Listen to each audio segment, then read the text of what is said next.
supposed to do a roll call, and I'm here, John Igneri, Lisa Cooper, Kelly Bloom, and we also have a new member, David Ugelman. And I've asked David to tell us a little about himself, so we're all up to date. Well, thank you, John. I appreciate that. Hello, everybody. Uh, I'm I was on the Common Council for 2 terms and got to know Brian through being on the Common Council and the work that the council would do with redevelopment. I am a recently within the last year minted attorney. I practice special education and child welfare law, and I work a lot in the juvenile courts doing that. I've lived in Norwalk for since 2008. We love it here, and I'm really excited to be a part of this group and to serve again this wonderful city. Well, thank you. Welcome. Thank you. On completing the roll call, we'll see is there anyone out there that wants to comment about tonight's Norwalk meeting? No public participation. I'll move on to item 4, administration, approval of the minutes of the September 16th, 2025 meeting. Do I have a motion to approve those minutes? Okay. Kelly, does anyone have any comments, changes, spelling corrections? No? Seeing none, all in favor of approving the September 16th minutes? All right. That's done. We'll move on Abstention, just for the record. Okay. You mean you didn't read the minutes I read them. before the meeting? I feel that I'll Okay. abstain on this one. Okay, just joking. Item 4, administration. We're going to B, approve the Norwalk Housing Corporation Statement of Revenues and Expenditures and balance sheets for all funds for year to date September 30th, 2025. Where is Eugenia? There she is. I turn it over to you. For the year to date, September 30th, the Norwalk Operating Fund 400 had revenues of $1,800 and expenses of $260, which resulted in a net operating surplus of $1,500. And then the balance sheet for this fund had assets of $764,000, liabilities of $371,000, and net assets of $393,000. And the Norwalk Revolving Loan Fund 450 had an operating surplus of $500, and its assets totaled $120,000, and total liabilities and net assets were also $120,000. And that's all. That's it? Okay. Yes. Any questions? Any thoughts, comments? Seeing none, I'll make the motion to approve those, approve the year-to-date financials. All in favor? Unanimous? Hey, we have a full board. Nice. Moving on to item 5, any business, new business, old business to discuss? Seeing none, I'll go to item 7, 8, adjournment. Do I have a motion to adjourn? Everybody. That's good. We will adjourn this meeting and go on to the Norwalk Redevelopment meeting. Thank you. Turning the page.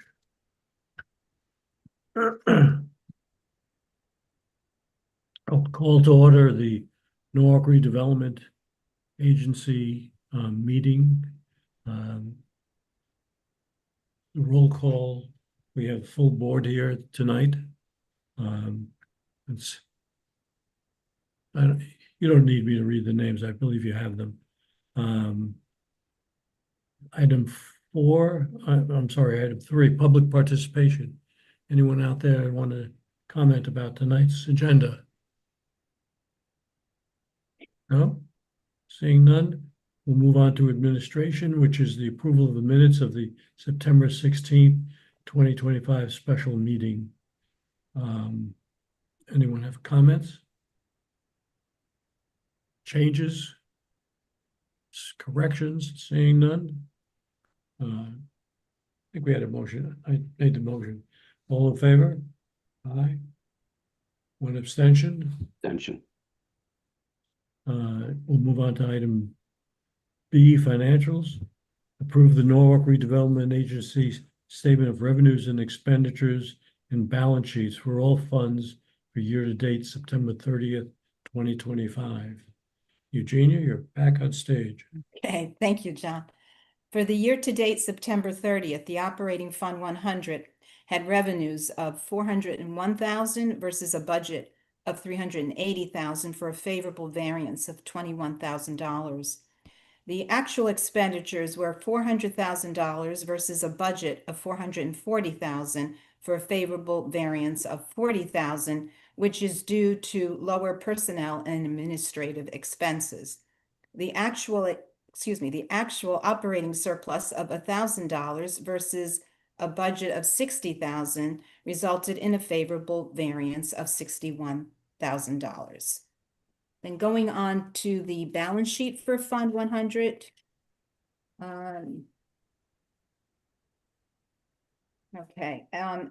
At September 30th, Fund 100 had $3,801,000 in cash, accounts receivable and due to other funds, property and equipment and right of use asset, and $650,000 in net loans receivable, and $4,500 in other assets. The fund has $2,067,000 in liabilities and $2,389,000 in net assets. The financial statements for the other funds are also attached. There are no major variances except for Fund 300 and Fund 500, which had operating deficits of $110,000 and $73,000 respectively. For Fund 300, as soon as the agency's HUD community development grant is approved for this year, then we will bill and, draw down the 110 and we'll get reimbursed.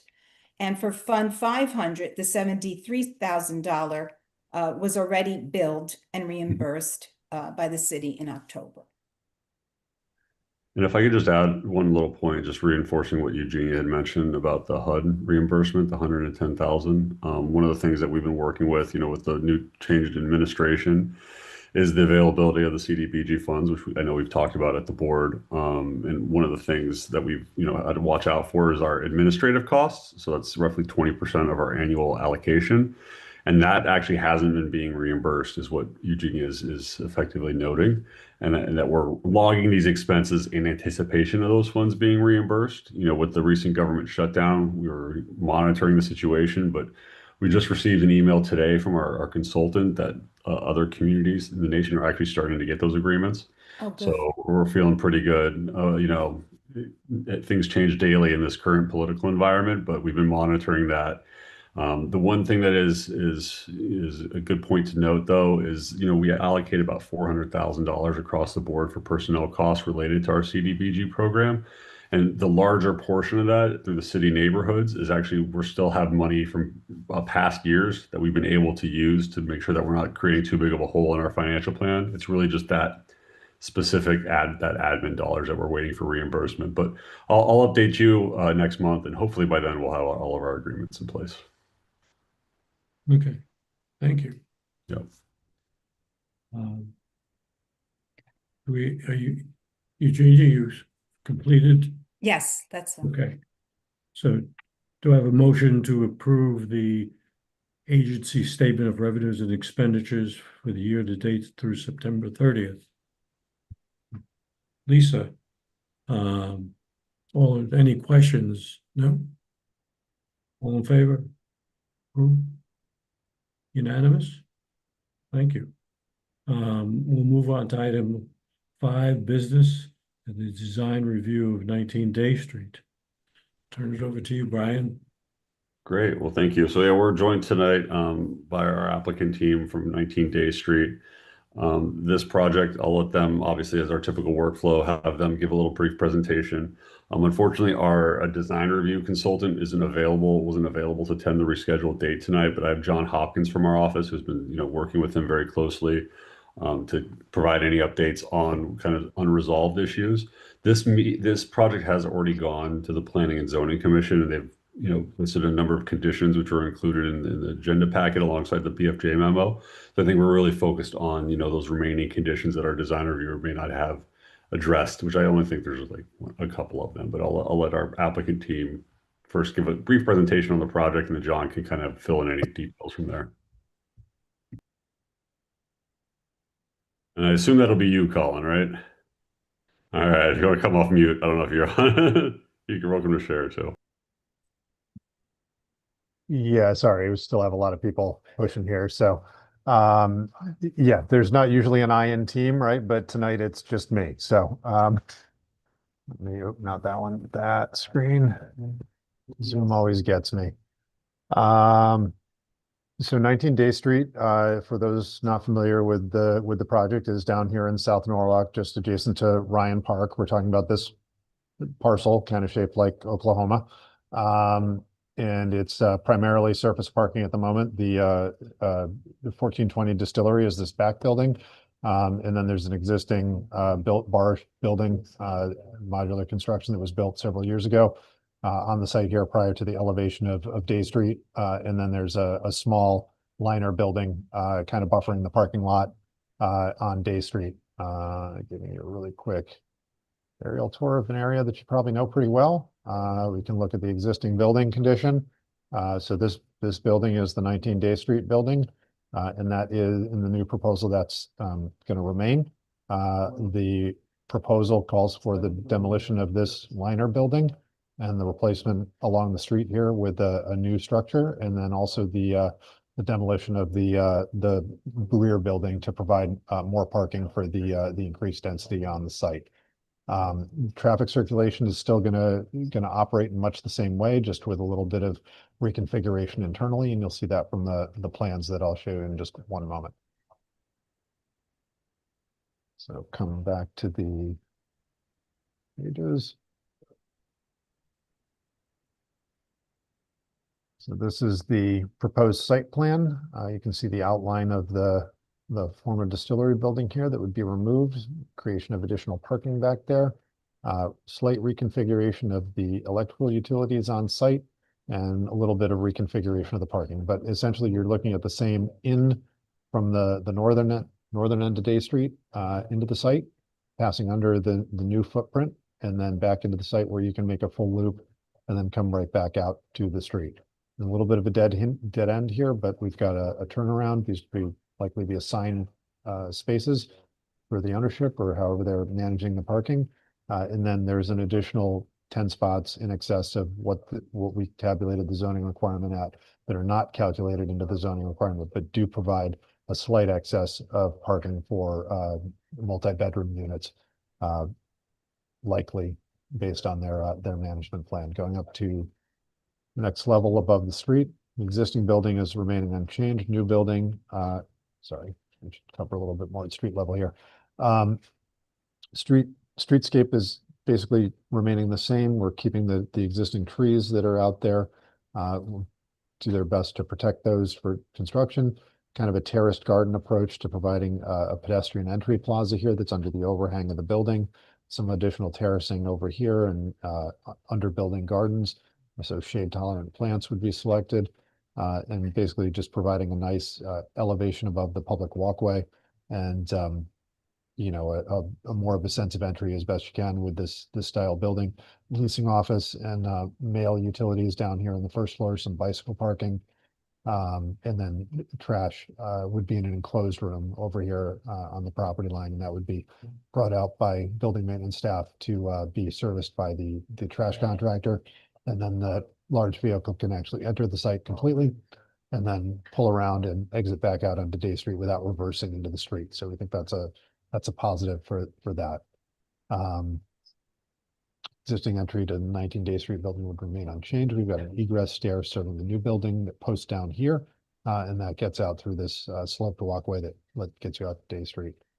Up on the second floor, got a little bit of a common amenity space, some larger units on this level, just above street level. And then a typical floor, with some 1 bedrooms, 2 bedrooms, and a 3 bedroom and a 1 bedroom plus.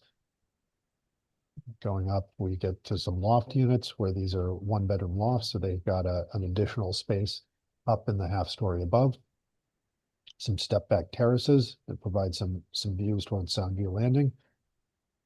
And then at the loft level, we get some relatively modest lofts with views out to the unit below and out to the east and the west.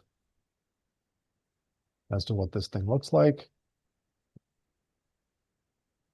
we've got the drive unders, tower element, and a very simple shed roof.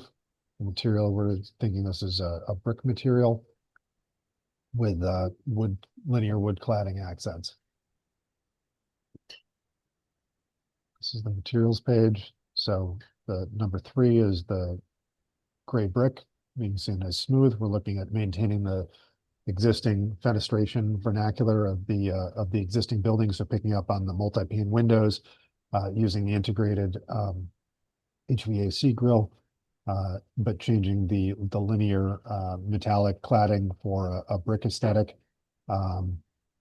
And then the upper portion would be this ribbed metal panel for the kind of bent gable form that's sitting on top of the brick building. So that creates this base, the midsection of brick, and then this top section of the gable structure.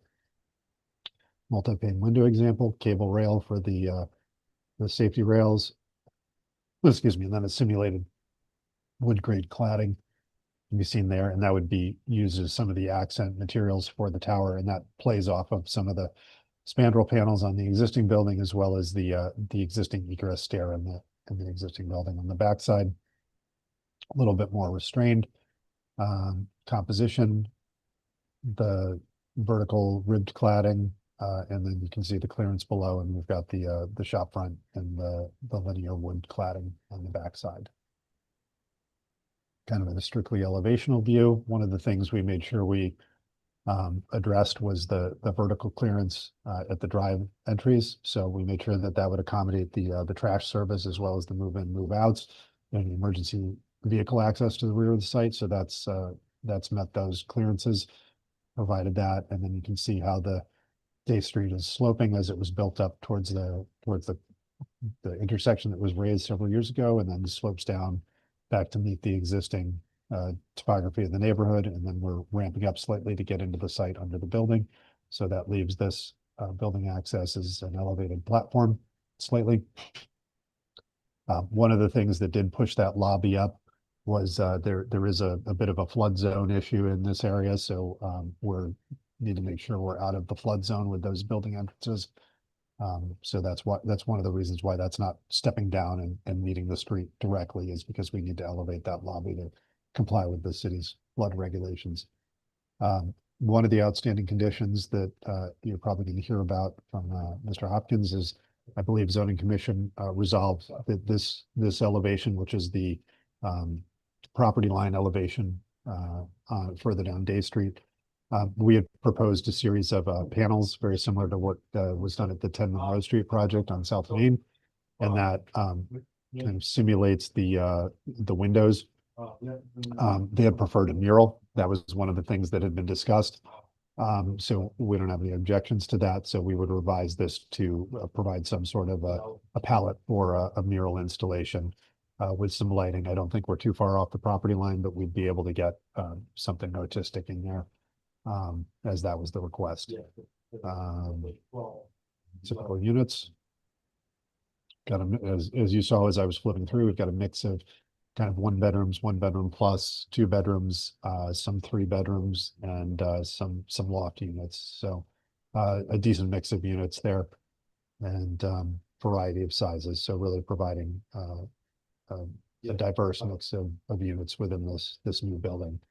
And parking is 1 per unit and slightly above if you count the tandem spaces, but those aren't part of the zoning requirement or the tabulation that was submitted to zoning for those purposes. So that pretty much includes the high level overview. I'm happy to answer any questions to the best of my ability and respond to anything that Mr. Hopkins might have to say with the peer reviewers' comments. Thank you. Thank you. Are there any questions or points of clarification before John talks a little bit about the design reviewer's thoughts? Is this all market housing, or does it have a 10% affordability? I don't know how many units there are. If you could just explain what the idea of the Sure. you're appealing to.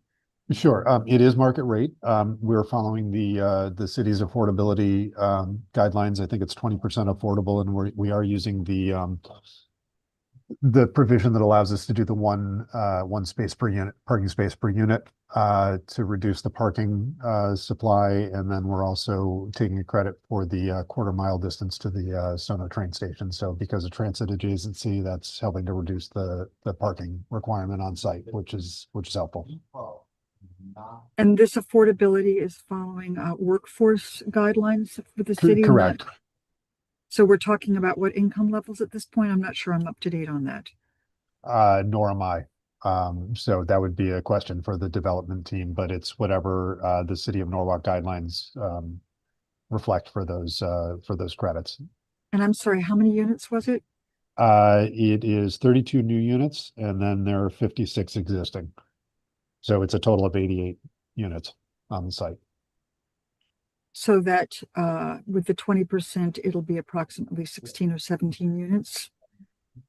Total, yes. I believe that's slightly off because the 32 is we're only adding new units to the site, right? So it's on the 32 new units and not on the whole site. The whole building, I believe, already has some affordable units in it, so those aren't changing. It's just the delta is just the contingent of new units. So it's whatever if it was 20%, that's going to be 7 units on the new one, if that's how that worked out in the application. Which I believe it's workforce housing. So Thank we've you. got 7. Any other questions? Is the existing unit being renovated in any way, or is it just staying the same? The existing building is staying the same. Okay. So which is this building? So we're not seeing any changes to that building, other than, site improvements to revise curb lines as necessary to make the new plan feasible. And I'm sorry to come back on this, but let's say for a market rate for a 1 bedroom, what kind of rates are we talking about? Do you all have that number? I do not. I'm Con Growth That's here fine. with That's fine. Byfield Architecture. So Great. So John, if you don't mind, just giving a brief overview of some of the comments from the design reviewer and just whatever might be outstanding with a focus on that. Sure, and I'll just share my screen with the report. Colin, if you want to stop sharing. Good evening, everyone. So part of the package I think Katie sent out ahead of the meeting included this report by BFJ Planning. They've done several of the peer review design reviews for the agency. So they did the one for 19 Day Street here. You may have had a chance to take a look at it. But they just noted a handful of things about the design that they thought could potentially be improved or expanded upon. So at the end of the document, they recommend approving the project, but with these conditions. Just quickly go over those conditions. So they're calling for more significant landscaping along the Day Street frontage. So right now the plan looks like it shows a green area that presumably is grass. And the peer reviewer thought that could be an opportunity for more significant plantings, shade plantings in that area. and they called for coordination between the landscape plan and ground floor plan. It looked like there had been some updated architectural drawings submitted throughout this design review, and just the peer reviewer wanted to make sure that the drawings were coordinated. They also thought that the condition should be that the identification of tree wells for existing trees. I believe along Day Street here, there were some of the drawings that didn't show the existing street trees, so clarification of whether those trees will be demolished and replaced, or what's happening with that. Just sort of another coordination of drawing comment. The peer reviewer also thought there should be some fencing or landscape buffering on the western side of the property. So over on this end, where that distillery building will be demolished and replaced with new surface parking, they thought this would be an opportunity for some screening around the utility infrastructure here, and then the border of the property. Another item was the peer reviewer thought there should be a more prominent signage location. I believe right now there's a small sign proposed here. The peer reviewer thought the signage should be larger and located near the proposed lobby entrance, so that visitors could clearly see where to enter the building. The peer reviewer also thought there should be a clear description of all materials planned for the facade. And I believe with the presentation that Colin gave, it seemed like they responded to this item. And then also they called for an updated lighting plan for the site. It looked like the earlier lighting plan that was submitted wasn't updated with some of the latest architectural drawings that were submitted. And I think one other outstanding item was that the bike parking was moved into the lobby of the new building. And the peer reviewer made note that there should maybe be a separate exterior area for electric bikes and scooters, not in an interior location. So maybe if Colin has a minute to kind of respond to any of these items, does he feel like they've addressed them? Are there anything that's outstanding, or any one of these that wouldn't be feasible to address? If not, the recommendation of BFJ planning was that the project be approved, but with these conditions to be addressed. Before we go to that, can I just apologize, but I didn't see this in our packet. Was it from last month? It's hyperlinked in the agenda. Thank you. Sure, and I can just jump in again. Colin Groth here, Byfield Architecture, Senior Associate, resident in Norwalk as well. Let me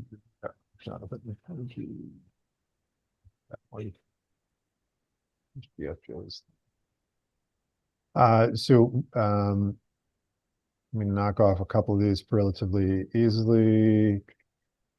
Tree wells, so tree wells were submitted. So I'm just going to say those were submitted on the plan. They were not shown previously. I believe he picked those up in the latest plan that was submitted. So he showed the grates. It was just he hadn't drawn them in prominently, so he fixed that in his the last revision to zoning.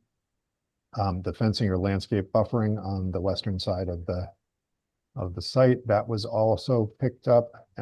He's got the note here, which fence was slats, so he's addressed that along the property line, and you can kind of see that there's the entire length here along the fence.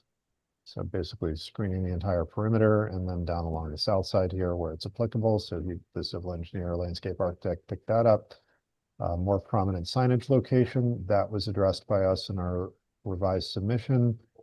We called out these sign locations in the spandrel panels above the entry doors to the building. So that would be the signage location, much more responsive to the street. Description of materials, as you noted, that was provided by us. But back here, we described the major materials of the building, front and back. Update on lighting plan. I believe that was also, as you mentioned, that was an error that had the wrong underlay when they did the photometrics, so they corrected that. Now they've coordinated that, and they showed the light scatter underneath the building as well, which I think was also missing in the previous plan. Well, that one is done. Coordination between landscape plan and ground floor. I believe that was also done in the last one, but that would continue to happen as the proposal moves forward into construction documents, and then more significant landscaping along Day Street. That, I believe, was improved, but could be handled. Please. Sorry.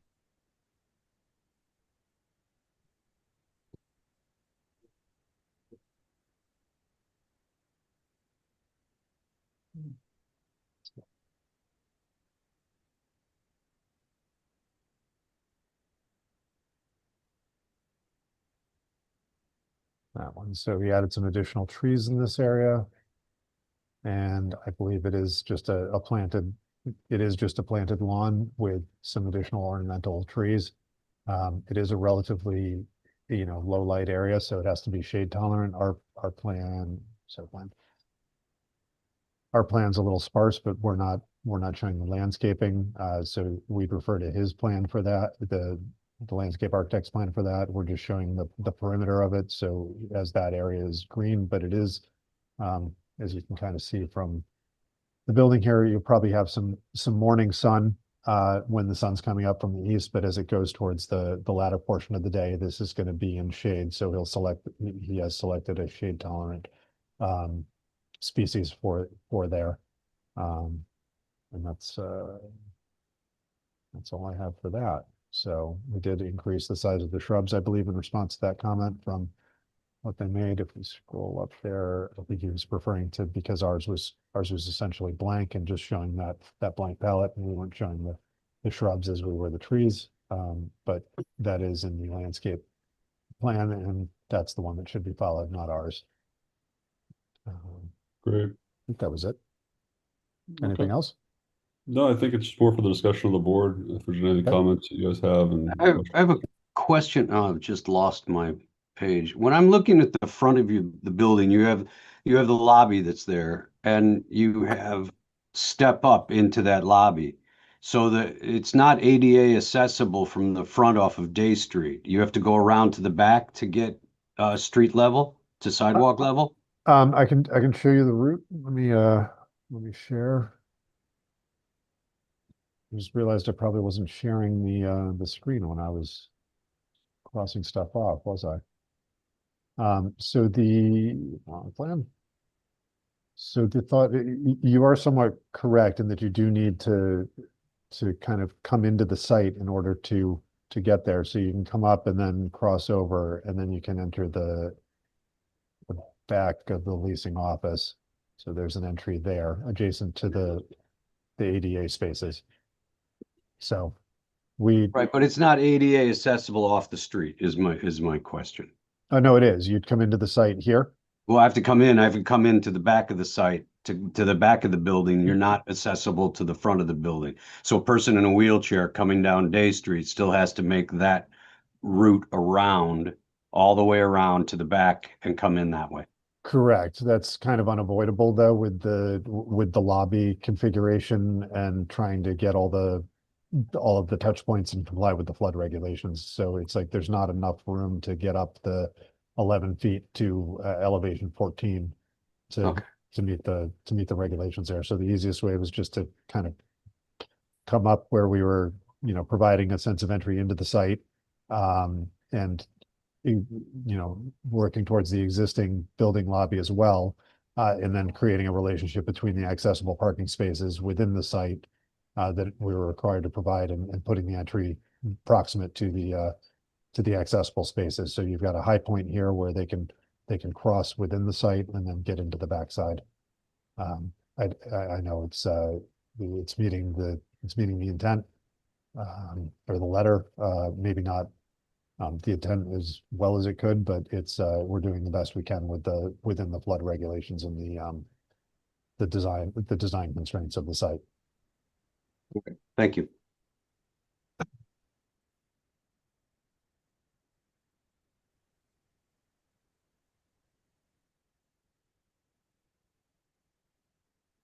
any other questions, or John?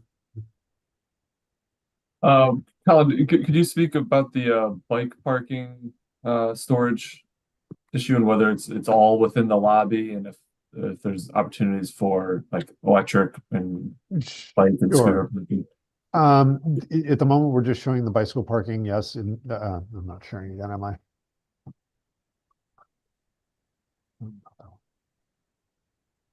So the area that we're discussing is here, the bike storage. So this was, I believe, moved from previously, it was kind of there, so we internalized it and provided some shelter parking, which is kind of how the bike parking is currently on site.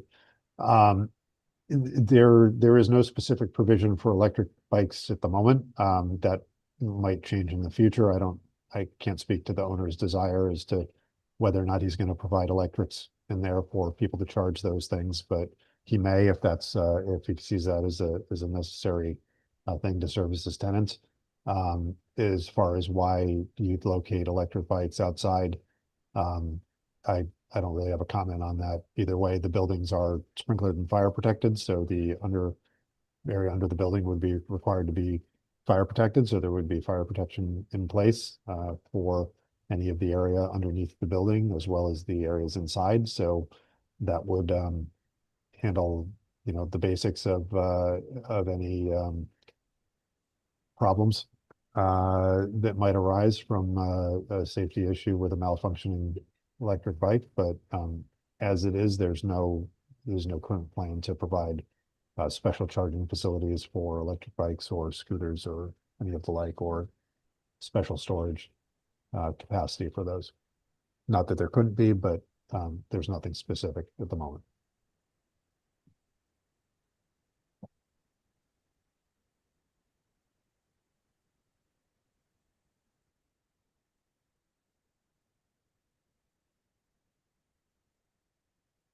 So if I understand correctly, you've addressed all the points that were brought up by the design review. John, are you frozen? Are you okay? There he is. Was that me? I'm okay. Yes, I would say that we've addressed the points that were raised by the design Okay. reviewer. And I think most of them were addressed going into the hearing. The resolution, to my knowledge, I think the only one that was really lingering in our plate was probably complying with signage and the mural, changing out the motif on that one facade that's on the property line to depict a mural as opposed to the faux windows, and everything else, I believe, is fairly standard for the zoning approval language to, file Mylars and coordinate and go through the certifications of flood hazard and sureties and submit the workforce housing plan. So I think those are all fairly standard conditions of approval. Right. Any other questions? No other questions? Do we want to consider for approval the proposed design we've just been presented with? 19-day? Commissioner Neri, can I just say, before I go up, just say thank you very much, commissioners, for hearing the presentation. It was a pleasure to present it to you, and thank you for the opportunity. Look forward to your findings. Yeah. Thank you. Do we have anyone else that's going to cover this, Brian? No? We're done? Nope. Personally, I think the building is nice. It's in keeping with the front building, and it's nice in the neighborhood. So I don't know. I'll make a motion to approve the proposed design work for 19 Day Street. Do I have a second? No. Second, Lisa. All in favor? I assume no one else has any questions before you take a vote. Observations? No? Okay. All in favor? Okay. Looks unanimous. Thank you, Colin. We got Thank you approval. very much. Next thing, item on the agenda for 5 business is item B. It's the, okay, somebody saying something? the Wall Street Place Development Project Construction Administration Services. Approve the executive director to execute any and all agreements related to the Wall Street Place Development Project. I'm hearing sounds. Good. Brian, Yeah, can you guys hear me okay? I can hear you now. Yep. Okay, great. So if you recall, we approved a $4.4 million loan as support that was from city capital funds for the Wall Street Place redevelopment project, sort of provide funding for public infrastructure, specifically sidewalk improvements, some work in the roadway, various utility relocation items. And in order to do that work, the work is obviously going to be performed by the developer as part of that. But ultimately, we have a inspection and sort of a responsibility to make sure that work is being done properly. So we've been working with TMP, DPW, and obviously our office on a workflow that could, achieve that, given our respective capacities and, the scale of the project. So what we've done is put out an RFP for construction administration services. The plan is to use a third party, given the sort of temporary durational nature of the project. And they would be providing on-site inspection services to oversee sort of day-to-day field activity, conducting routine inspections for compliance with approved plans and the specs and the city standards, working with DPW, our office, and TMP to make sure that the developer is performing the work that's required under our loan agreement. And then obviously just sort of, making sure that the quality is there and it's in line, so we don't have any issues. This would be in addition to the developer's responsibility to make sure that they're submitting accurate and timely records. And effectively, what this construction service would do would allow us to have, a qualified engineer taking a look at the work, making sure it's being done right, and making sure that we're paying for things as we've agreed to pay for them. The funding source is the CDBG program. This is an eligible activity under our public infrastructure component of that. So that money will be coming out of those funds.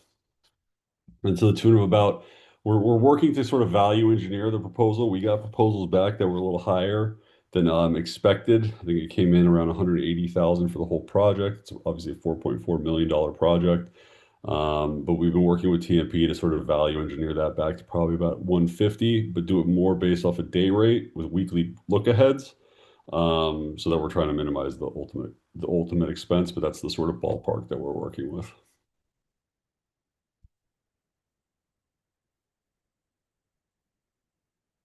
I think you might be on mute, John, if you're trying to.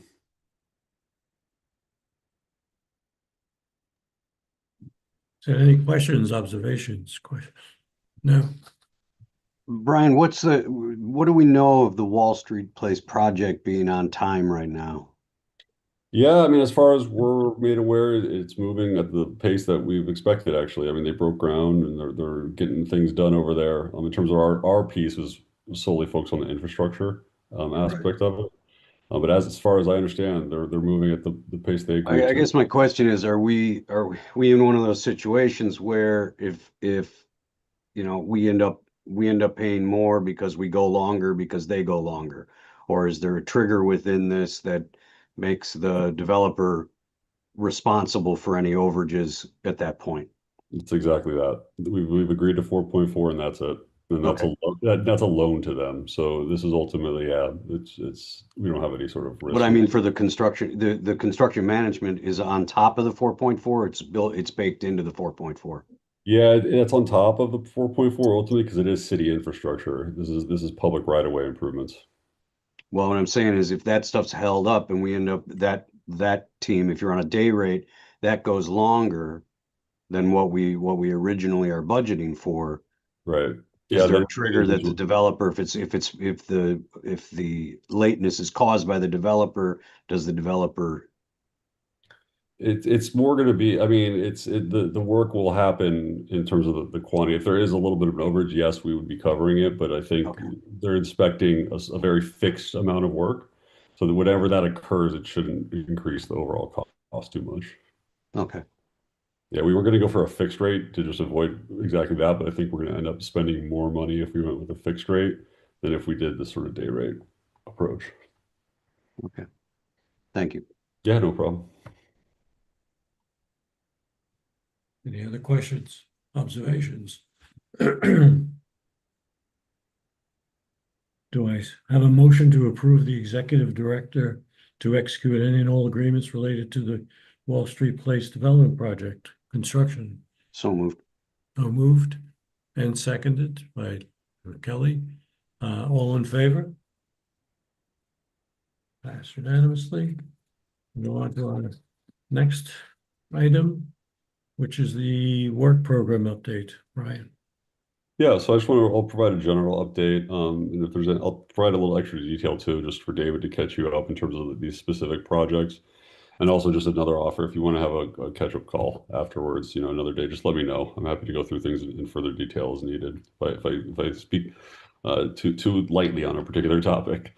So I'll start with our work around the South Norwalk train station. So as we discussed at the last meeting, we've closed on that transaction. So the land disposition agreement is moving forward in accordance with its provisions, and the construction is well underway. It's nice to see that it's already, they've broken ground and they're starting to do some vertical work. But in terms of our responsibility still, we have the Community Challenge Grant and the Community Investment Fund grants for infrastructure support in that area. So we've been concurrently working to finalize designs for the roadway network and the improvements around that. So looking at, and David's this is to support the public-private partnership we did for the 200 mixed-use residential units at Chestnut and in Henry Street over there. So that's, Yeah, I remember I was still on the council when the, great. Yeah, so it's moving. I know the project. Excellent, excellent. Yeah, so they ended up finalizing that transaction. So they purchased the property, they're doing the construction. We received $6 million community challenge grant, and now also a $3 million community investment fund grant to help support area infrastructure. So the first two roads that we're going to be looking to bid out in the design sequence is Station Place, because reconstructing the road right in front of the train station, and then also Monroe Street. One of the encumbering factors on that is the replacement of a police gate, which is required for the operations at Chestnut Street. So we've been working with the police department, working with TMP and everybody, but that's moving along very nicely. That is happening in the interim state while we wait for the vertical construction to be complete at 30 Monroe. And then from there, we'll be completing the work along Chestnut and Henry Street that's contemplated for that area under that grant. Specifically waiting because, we don't want the vertical construction activities to ruin our investment and roll over sidewalks, break things, and X, Y, Z. So that's sort of the sequence on that specific project. I can speak to raise, and we received a $14 million raise grant from the Biden administration originally, and now we're navigating the transition to the Trump administration.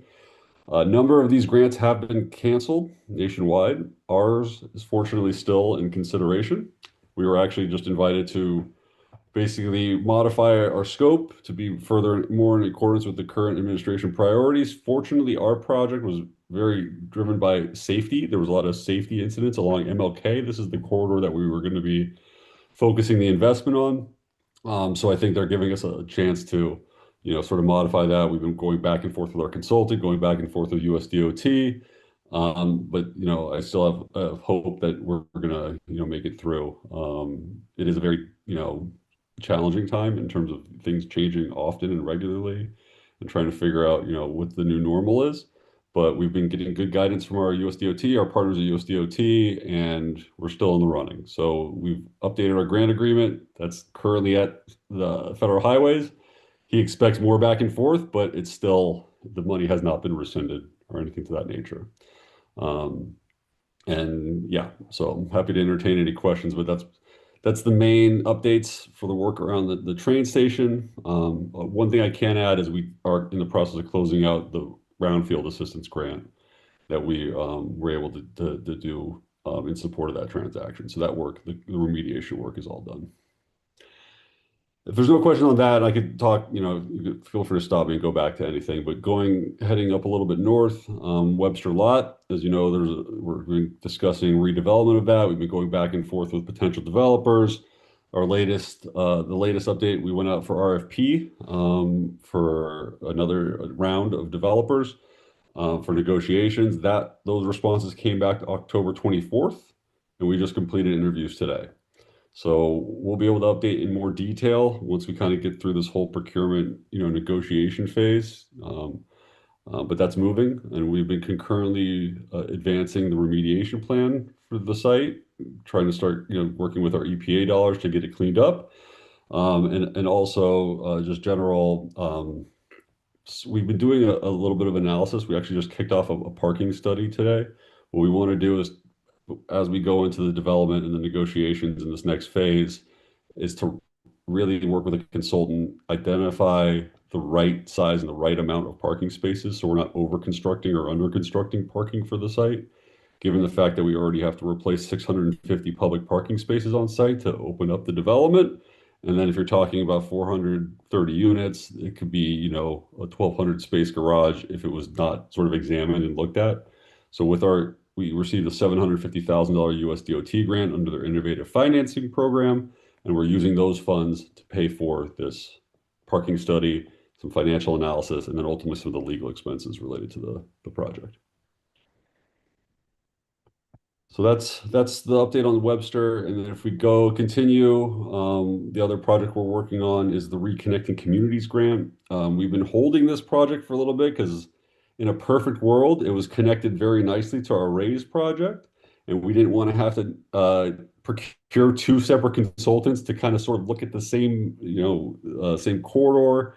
This one's more focused on the connection of Wall Street and South Norwalk and the historical impact, that's been, the history of all that, hence the Reconnecting Communities program. But we've been giving guidance now with the uncertainty around RAISE and the pressure they're feeling at the federal level to advance existing projects such as reconnecting, to move that forward independent of RAISE. So it's not the end of the world. It's just obviously not the optimal situation from an administrative perspective. Also, probably from a design, I mean, you're going to have some additional coordination that's going to be required. But so what we're moving now is we're moving to the RFP phase so we can start advancing that work with that grant. And then finally, in terms of the development in the urban core, the Pinnacle project, I think we spoke a little bit about it last week. The Piper, it's up, it's running, but we still have a second phase of infrastructure assistance that we have planned in that area from some of the state grants that we received to do the sidewalks around Orchard, and then sort of the other sort of adjacent area of the Piper development to help support the neighborhood residents, the existing neighborhood residents, not just the new development. And that is in current design. We're kind of finalizing what that's going to look like and hoping to bid that out for work in the spring. And I guess the only other one I would want to update you on that has significant movement in this last month here is the trail design that we're doing over on 130 East Avenue. So we were finally able to secure an agreement for site access to conduct geotechnical investigation on the trail. It'll be a nice boardwalk feature behind 130 East Ave as it's currently contemplated. And we basically now are in the process of finalizing the designs, getting the sort of infrastructure and amenities in place, and then we're going to be submitting that for permitting very shortly. We do anticipate a relatively long permitting period, given DEEP's, obvious interest in the waterway, but I think it'll ultimately result in a really meaningful project. We're working on a project at 148 East Avenue as well, correct? So yeah, we got the grant for 130 and 148 East, and I apologize. That's a great catch. 148 East is what I'm referring to. I'm so sorry. The 130 East is the one we've had trouble getting participation by the property owner. Okay. The medical building, I apologize. Yeah, Okay. that's correct. So that's the high level updates. Obviously, we have the typical administrative grant management things, but I think those are the larger projects. We also actually are finalizing another round of design on the Sono Wharf, the sort of park there on Washington, right by the bridge and the movie theater where it used to be.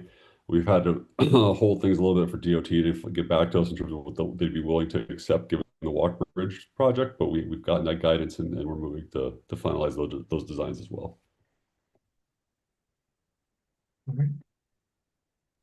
Brian, just a quick question on the 130 then. Do you see any light at the end of the tunnel of being able to get to an agreement with the owner? Because it kind of messes up the whole plan if that piece doesn't get developed. As based on every political, every aspect, everything we've chased down, I feel like we've gone past the end of the tunnel. We are well beyond the tunnel. unfortunately. So we're having to look at different options, Would it unfortunately. be like coming back out to the street and then going back down to the Yeah. Riverwalk? That's exactly it. I mean, I think it always leaves the possibility open if ownership changes or whatever there is, but apparently there's a history there and it's quite challenging. Thanks. Yep. Any other questions? Comments? I just have one. I don't know, Brian. I know we spoke about maybe a couple of months ago about Leonard Street. Anything's going on with that? Yeah, the housing authority's gotten more involved on that specific side of things. Are you talking about 913 or you're talking about 25? Um, The red building? yes. Yeah, the red. So the housing authority took over that project. So I'm not quite sure. I could try to get an update for you, but they've taken over all of Mutual Housing's sort of portfolio. Okay. Yeah, and I think they're helping them out, trying to navigate. I know they had some ideas and proposals. That one, I looked at that one too on behalf of them, but I think I'm happy to follow up with Adam Bavilsky and get you an update if that would help. Yeah, just to see what's going on. Yeah. Yeah, no worries. Appreciate it. Okay. Yeah, absolutely. Okay. No more questions? Okay, any new business, old business we want to bring up? Before I ask for an adjournment, thank you, David, for joining us. I hope it was helpful, this first meeting. Have questions? Yeah, if you have any questions, call call Brian. I'll call Don't Brian. hesitate. I'm around. I'll call Brian. You'll come to understand that we have multiple sets of books and the reasons for it and the transfer of funds back and forth between them. It'll take a while, but you'll come to understand it. Eugene could help you, direct you through the maze of different entities, but Okay. seeing no other comments, no observations, no updates, I'll call for a motion to adjourn. Lisa? I'll second it. All in favor? Thank you, everyone. All right, take care, everyone. Thank Thank you. Bye. Good night, everyone. Good night, everyone. Steve.